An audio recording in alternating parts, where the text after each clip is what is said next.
Daytona, 1968. NASCAR inspectors drained Smokey Yunick's fuel tank, yanked it out, and watched in shock as he fired up his car and simply drove away. How did the most notorious rule bender in racing smuggle 5 extra gallons of fuel right under their noses? And why did it threaten to upend the future of NASCAR? To answer that, you have to know who Smokey Yunick was and why every second mattered.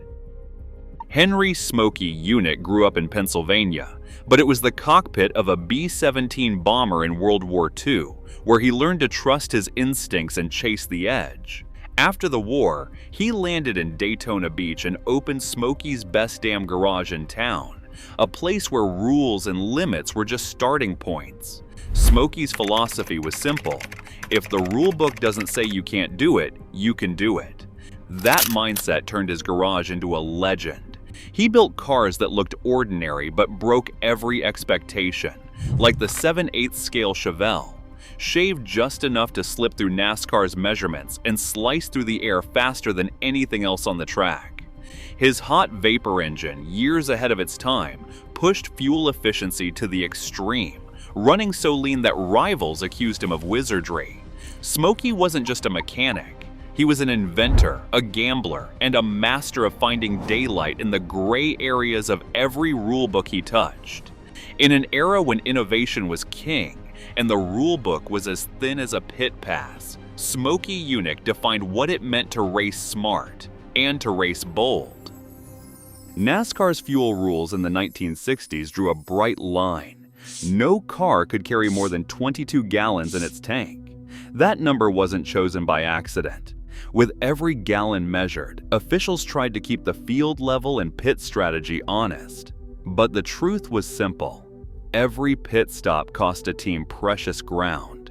Pulling into the pits, slowing to a crawl, fueling up, then roaring back onto the track ate up 20 to 30 seconds. In a race where the margin between 1st and 10th could be a handful of laps or a single green flag run, those seconds were everything. Teams ran the numbers. If a car could stretch its fuel a few extra laps, it might skip a stop entirely. That meant fewer chances for a hose to jam, a lug nut to drop, or a rival to slip by. In the hands of a creative mind, the 22-gallon cap wasn't just a rule, it was a puzzle begging for a solution. The difference between a trophy and a long drive home might rest on who could carry just a little bit more and who could do it without getting caught. A standard NASCAR fuel line in the late 1960s measured just 3/8 of an inch in diameter, barely wider than a finger. It held less than a pint of fuel, enough to feed the engine but never enough to change a race. Smokey Yunick's approach was nothing like standard. He replaced the narrow tube with a 2-inch diameter pipe, stretching it out for 11 feet beneath the car. The numbers sound bold, but the real surprise comes when you run the math. The volume of a cylinder is pi times the radius squared times the length. With a 2-inch diameter, that's a 1-inch radius, or 132 inches long. Multiply it out, and the result is about 415 cubic inches. Divide by 231, the number of cubic inches in a gallon, and you get just under 1.8 gallons. Far less than the 5 gallons so often claimed in racing lore. Even with generous rounding, the math can't quite reach the legendary number. The story, it turns out, is bigger than the pipe itself. Smokey's oversized fuel line wasn't just a straight pipe running under the car. It was a carefully crafted reservoir snaking through the frame rails and tucked away from prying eyes. By routing the line along the car's structure, he made every inch count, squeezing out hidden volume where inspectors would never think to look. The steel tubing, custom bent and welded for a seamless path, kept fuel sealed tight and ready to flow. To keep the engine fed, a high-capacity pump primed the line, pulling fuel from this concealed reserve with the same pressure and reliability as any standard setup. Venting was handled with precision, preventing vapor lock and ensuring a steady stream even when the tank was empty or removed. When Smokey turned the key, Fuel surged from the line straight to the carburetor, enough to fire the engine and drive out of the garage without a drop left in the official tank. The trick wasn't just in the math, it was in the flawless execution. The way Smokey's hands turned steel and tubing into a secret weapon hiding in plain sight. NASCAR's rulebook in the late 1960s spelled out the maximum size of a car's fuel tank, 22 gallons measured to the drop. But the wording stopped there. The regulations said nothing about the size, length, or routing of the fuel line that connected the tank to the engine. That omission left a gap wide enough for Smokey Yunick's creativity to drive through. Inspectors could measure the tank, shake it, even pull it out and weigh it. But as long as the tank itself stayed within the limit, the rest of the system was open territory. The official language focused on the tank as the only place fuel could be stored, never imagining a line big enough to act as its own reservoir. Smokey saw the silence in the rules as a green light. His oversized snaking line was technically part of the delivery system, not the storage tank. By the letter of the law, it was legal. For NASCAR's tech staff, the realization came slowly and with growing frustration. Every time they checked the tank, they were playing by rules that left them chasing a ghost. The loophole was right there in black and white, daring someone to close it. Daytona's garage echoed with the clatter of tools and the sharp voices of inspectors, their patience worn thin from chasing Smokey's tricks all week. They had drained every drop from his Chevelle's fuel tank, yanked the tank out, and lined it up on the concrete for good measure. Smokey stood by, arms crossed, watching the officials circle his car, convinced they had finally cornered him. One inspector handed Smokey a list of violations, 9 in total. Without a word, Smokey slipped behind the wheel, twisted the key, and the engine roared to life. No tank, no problem. The car rolled out of the garage under its own power, leaving the tank behind and a row of stunned faces in its wake.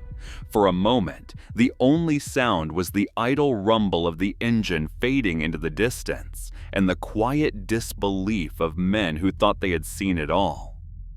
Within weeks of the Daytona uproar, NASCAR officials met behind closed doors to rewrite the rules.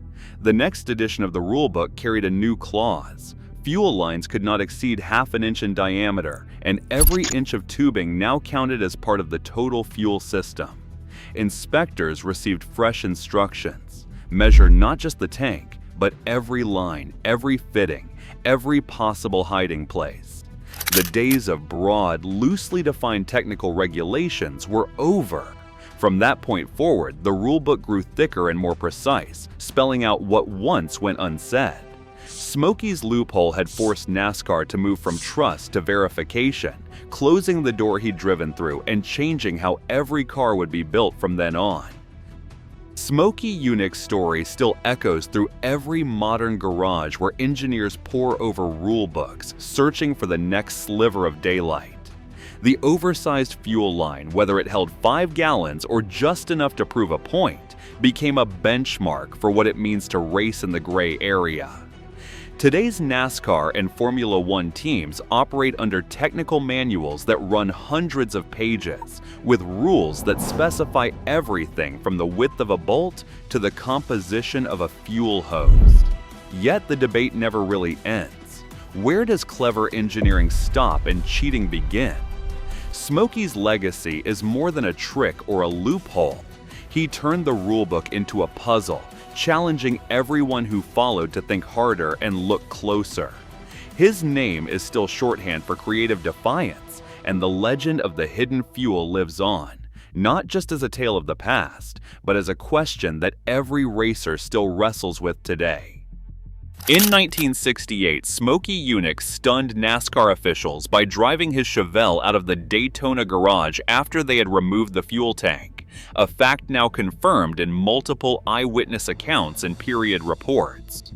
The investigation revealed his 2-inch diameter, 11-foot-long fuel line, which exploited a gap in the rulebook and stored nearly 2 extra gallons. a technical feat that forced NASCAR to rewrite its regulations, adding strict limits on line size the following season. Yet to this day, the full extent of Smokey's modifications remains partly undocumented, as no complete set of blueprints or official measurements were ever published. What is certain?